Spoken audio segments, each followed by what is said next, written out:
If I had to pick one word to describe WeWork's 2019, it would be cluster. So WeWork started the year pretty strong. In January, they announced that SoftBank had completed a $6 billion investment in the company, which valued it at a pretty stunning $47 billion. And that made it the second most valuable startup in the country behind Uber, at least on paper. At the same time, they announced a new umbrella organization called the We Company, which would encompass, of course, WeWork, the main co-working business, as well as an apartment concept called We Live, a gym called We Rise, a retail concept called Made by We, and most controversially, We Grow, which is an experimental school that was started by CEO Adam Neumann's wife, Rebecca. These sort of auxiliary We brands exist on a small scale. They haven't really scaled in a meaningful way. It plays into this whole vision that if you take Adam at his word, has been around since the very beginning when the company was founded in 2009 to kind of create community across all sorts of verticals. So after the SoftBank investment that valued WeWork at $47 billion, Forbes estimated that CEO Adam Neumann was worth about $4.1 billion, most of that in his stake in the company. But at the start of 2019, there were concerns, but these two bits of news were relatively positive, at least to sort of a casual observer. I mean, when you looked under the hood, in hindsight, some of this stuff was clearly problematic.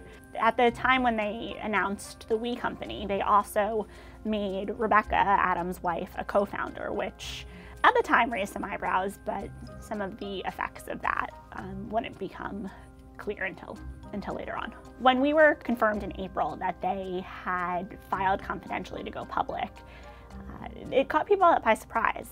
They were losing a ton of money. In 2018, WeWork had revenue of $1.8 billion and a loss of $1.9 billion. So their loss lapped their revenue. And there wasn't sort of a clear plan of how they would become profitable. Reporters across the country really went into full gear on trying to get the dirt on this company because there'd been so much whispering about their oddness. It came out that Adam Neumann owned properties that he was leasing back to WeWork and making money, and he had cashed out something hundreds of millions of dollars, which is unheard of. Startup founders don't do that. I mean, they'll take a little bit of money to live off of, but when we talk about these huge net worths that private company founders have, a lot of it's on paper. They don't have that money. The paperwork was finally released at 7:07 in the morning on August 14th.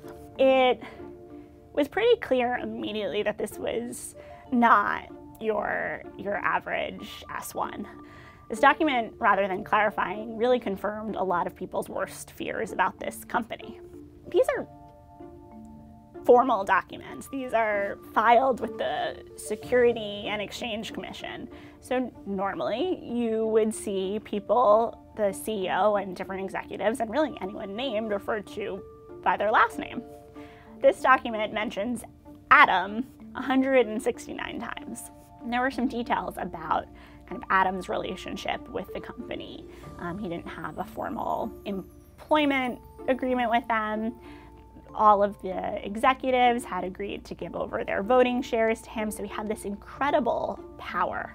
And probably the two most surprising things to me were, one, that what would happen if Adam died or could not serve as CEO anymore? And that was his wife, Rebecca. She would be one of a very small group of people who would choose his successor. That's very unusual. It's usually a whole board. It's usually huge search committees. The idea that a founder's wife could decide who would run the company when he couldn't was not the norm. So the other surprising detail in the S1 was that Adam had the trademark for the word we, and when they rebranded as the We Company, he had his company pay him almost $6 million to use the word we.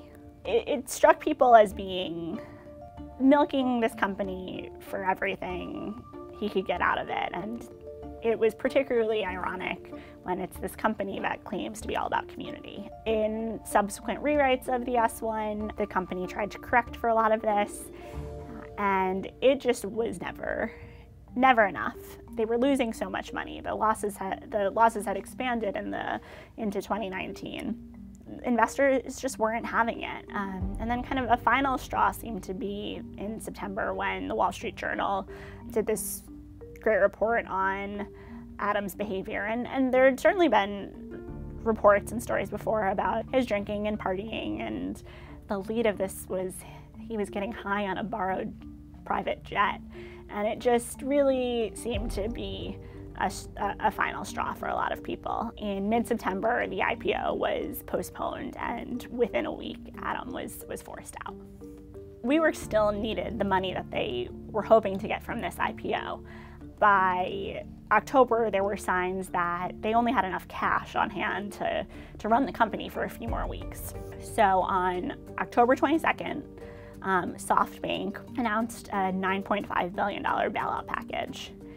In about 10-month span, the company went from being worth $47 billion to worth less than $8 billion. And what was kind of most galling to a lot of people about this deal was that Adam Neumann got this sweetheart package, all in valued at $1.5 billion. That, of course, coincided with the really most painful part of all of this, which is right around Thanksgiving, WeWork laid off 2,400 people. And that seems to be across the organization. But last week, I got an email from one of their communications people with a press release. WeWork opens monthly record number of new buildings. And 2 weeks earlier, they'd laid off 2,400 people. I don't know if that means their strategy is trying to turn the page and move on, and they have, for the time being, they have some money to kind of right the ship. But there's going to be more hard cuts to come. Whether that means more layoffs, I don't know. But they're divesting some of the startups they had acquired over the years. In December, there was news that one of those startups was being bought back by the founder. It's easy to kind of laugh at this misfortune, and in hindsight, I could have seen it coming. But there's a lot of people who lost their jobs, and there's the way everyone works. In some way now comes from what WeWork did, and now the people at WeWork are not sure that they'll ever get that back.